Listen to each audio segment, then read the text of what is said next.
Hello students, welcome back to the online class of physics. This is your name is back with a new lesson, that is human eye and its colorful world.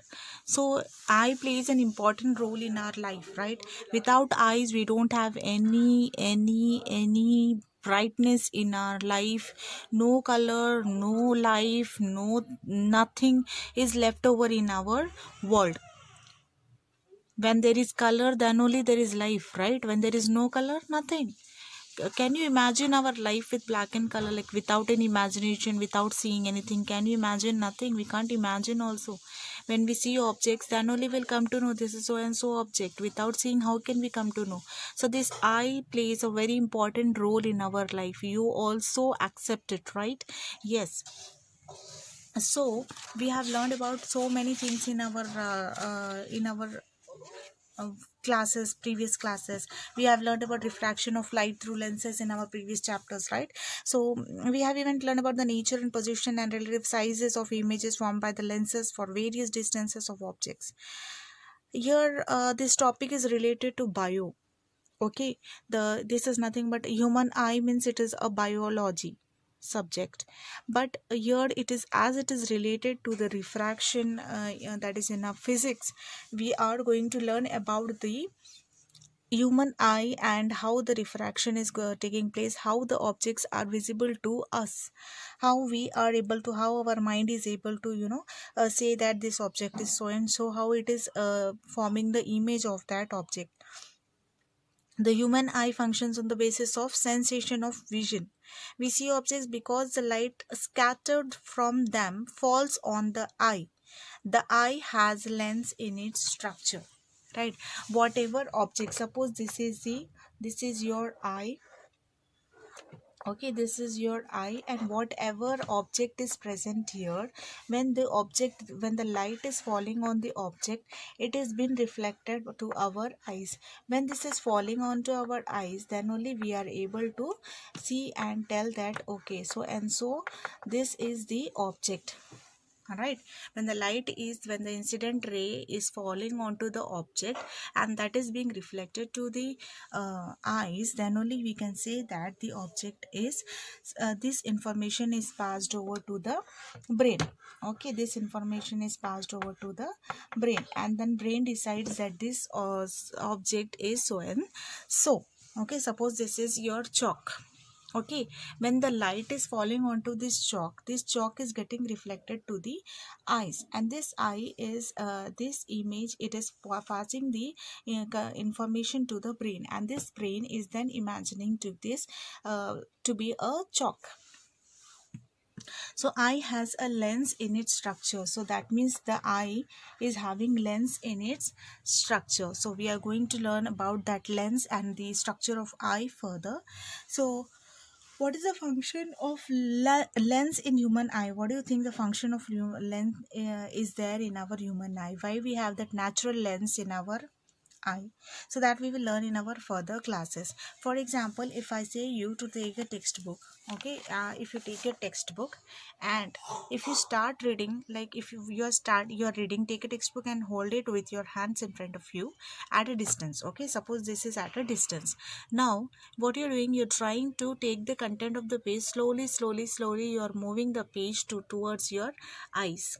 Okay, that means it becomes blur, isn't it? It becomes very blurred. Simply again you move back to some distance, then your eyes also will feel relaxed. But if you're moving this same page to close to your eyes and you're trying to read it, when it is moving closer to your eyes, image will become blur, and also you will feel a kind of stress on your eyes, right? There will be a kind of stress on your eyes. But when you slowly move back the page again, you will feel like there is there is a less decrease in your strain. Yes, so that means now slowly move back the textbook to a position where you can see that the clear printed letters without straining your eye. Okay, so now you can just note down the positions of this textbook and your eye, where you are getting a clear image. You can just make down those images distance.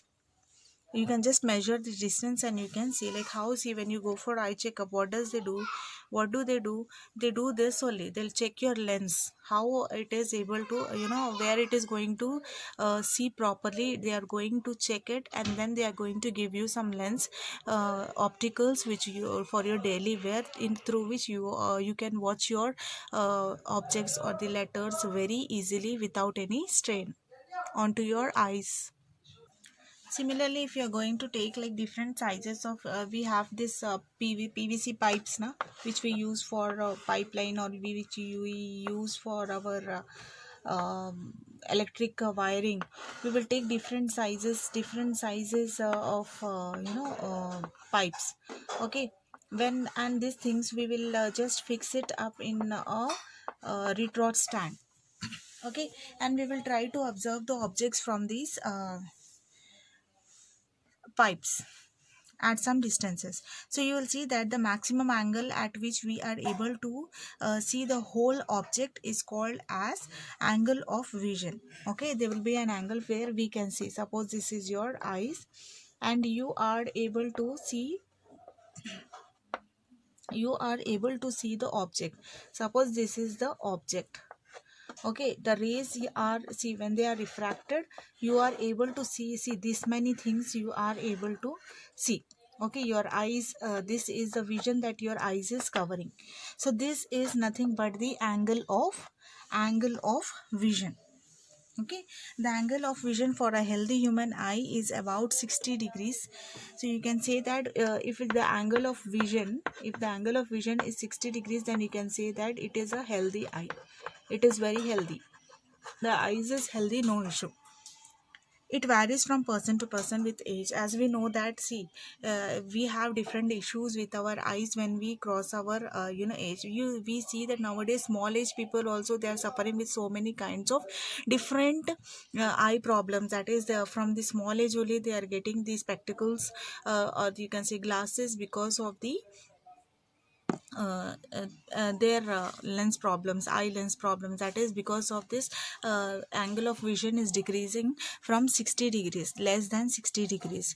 So they have like sides. Suppose we are using a lot of mobiles, or you watching television a lot, or we are sitting in front of the computer for a long time, we faces a lot of problem with our eye lenses, and thus it causes for the damage of the eye lenses, and whatever will be visible to our eyes is less than angle of vision, that is 60 degrees. So nowadays we can see that even small children, they are getting spectacles or the glasses because of these problems, because the angle of vision is decreasing in them, they are facing a lot of problems, and thus they are getting spectacles. Okay, so we have learned that the value of least distance of the distinct vision is about 25 centimeters, and the value of angle of vision is about 60 centimeters, 60 degrees. So that is, you can say that least distance at which distinct vision is, that least distance from your eye, least distance that your eye can cover without the stain, you can say it is 25 centimeters. Okay, this is the least distance that your eye can cover, and the healthy angle of vision, we can say that it is 60 degrees. Okay, so as we have learned, eye plays an important role in our life, right? The human eye is one of the most important sense organ. It enables us to see the objects and color around us. So this year we are going to systematically learn the basic components of human eye. The eyeball is nearly spherical in shape. So first, what it is?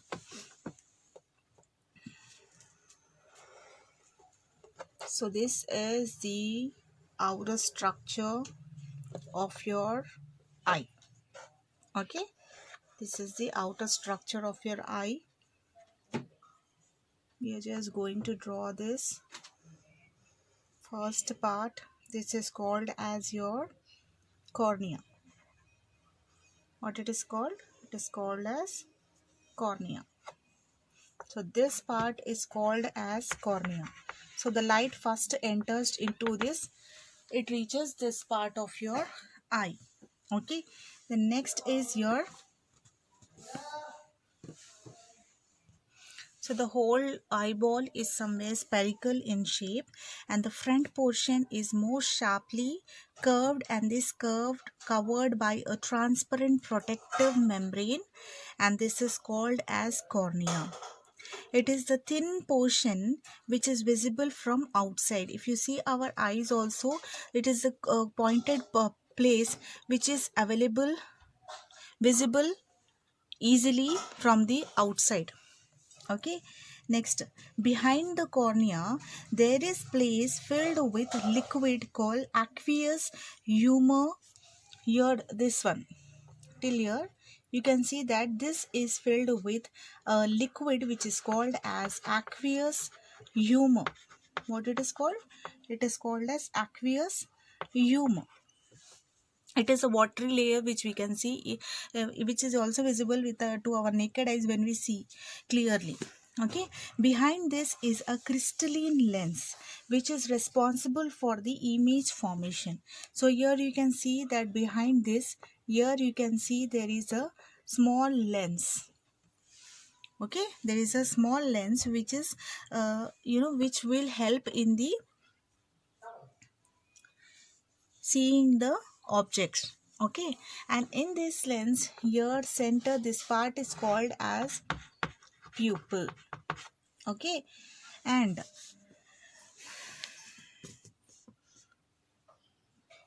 between this aqueous humor and the lens we have a muscular diaphragm which is called as iris. So here you can see that there is a structure, this is called as iris. Okay, what it is called? This is called as iris. Fine, which have a small hole in it, which is called as pupil. Iris is the colored part that we see in our eyes. You see, in some people we have see, this is our eyes. Okay, I'll show like this. This is our eyes, right?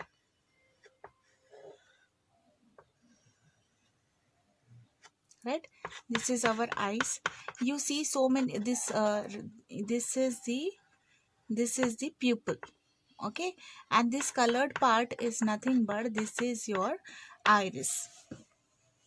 Okay, so many people, they have different colors of eye, right? Some have green color, some have eyeball. If you see in their eyes, you see that they are some of them have blue color, green color, and brown color. Mostly people have brown color and black color, right?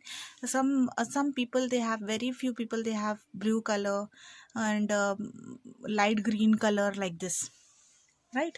That is, it is the colored part which we see in our eyes, that is called as iris. In between this iris you have a small, this black color, that is pupil. Okay, when you see the objects, in a daytime, if you see the objects, you will see that the eye, this pupil is getting closed, small it is, whereas in the night time this pupil will become big. Okay, that means it will stop the rays in the daytime, it will stop the rays to fall in the eyes, that so that it does not damage the inner part of the eye. Where when there is less light, then this pupil, it opens so that the ray falls and we can see the objects. Okay, when there is more light, it will stop the light to go into our eyes. It will allow that much light only through which we can see the objects. More light means this pupil will become small. You can see this by yourself when you observe your mirror. Okay, so the pupil appears black because any light falling on it goes into the eyes. Through this pupil only the rays enter into the eyes. and there is almost no chance of light coming back to the outside. Iris help in controlling the amount of light entering the eye through the pupil. In low light condition, the iris make the pupil to expand so that more light is allowed to go in, and in case of bright or excess light condition, it makes the pupil contract and thereby prevent the excess light not to go into the eyes. Thus, iris enables a pupil to act as a variable aperture. What does this pupil is? A pupil is acting, this iris is making this pupil to act like a variable aperture.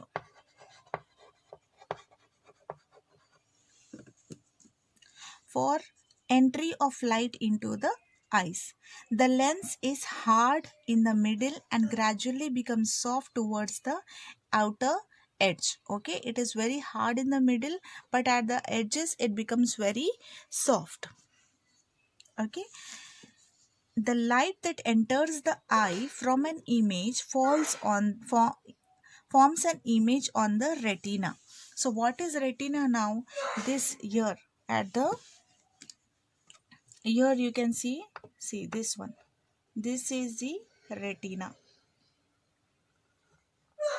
Okay, this part is called as the retina. This is called as retina.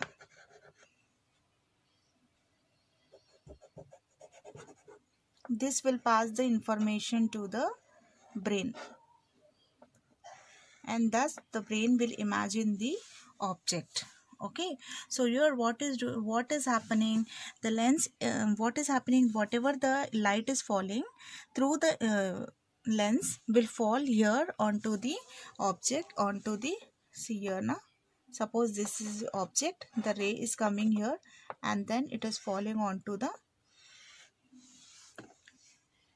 retina and forming the image of the object. The distance between the lens and the retina is about 2.5 centimeters. Distance between the lens and the retina is about 2.5 centimeters. For any position of an object in front of the eyes, the image distance is fixed. Same, 2.5. So we have learned about, in the refraction of light, we have learned about different positions of objects, image distance, and remains constant or only when there is a change in focal length of the lenses. Right. Further, the focal length of the lens depends on the material by which it has been made and radii of the center of curvature of lens.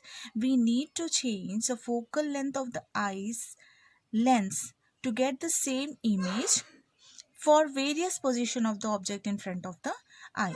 This is only possible when the eye lens is able to change its shape. Okay, this is only possible when it is changing its shape. So the ciliary muscles to which eye lens, see here we have ciliary muscles. Okay, ciliary muscles we have. Those ciliary muscles are,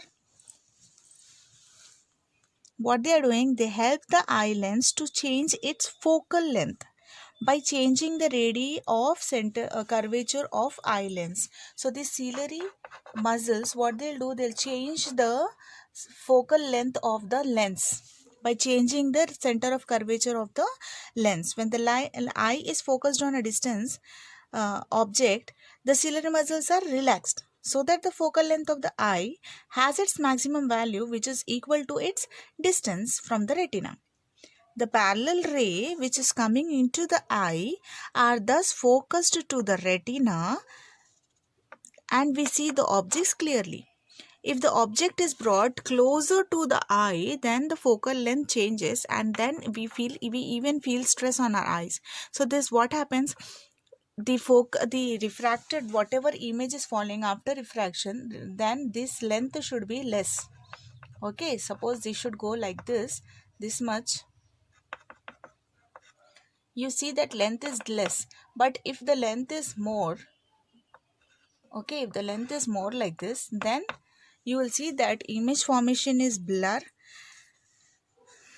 Okay, when the eye is focused on a closer object, the ciliary muscles are strained and the focal length of the eye lens also decreases. The ciliary muscles adjust the focal length in such a way that the image which is formed on the retina, we see the objects very clearly. And this process of adjusting the focal length is called as accommodation. What it is called? It is called as accommodation. So ciliary muscles help in accommodation.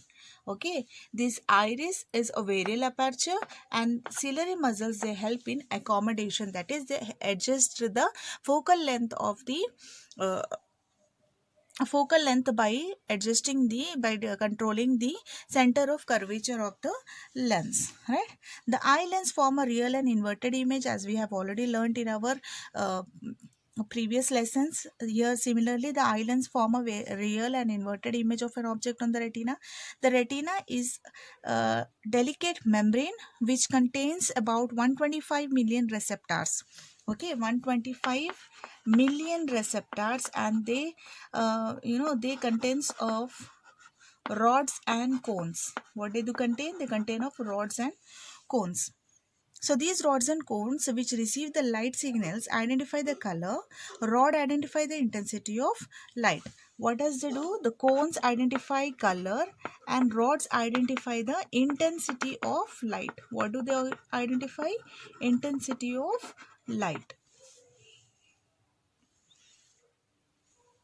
These signals are transmitted to the brain through about 1 million optic nerve fibers. The brain interprets these signals and finally passes the information so that we perceive the object in terms of its shape, size and color. Alright, so with this we'll have learned about the structure of human eye and how the objects are being visualized by our eyes using the physics. Okay, by using the refraction and reflection method. Okay, in our next class we will learn about the few types of long distance and short distance, whatever we have in our whatever problems we have, what it is called, what are the defects in vision, we are going to learn in our next class. Okay, I request you all to watch again the video and then go with the textbook so that it is very clear to you all. Any doubts, you can contact me. Thank you.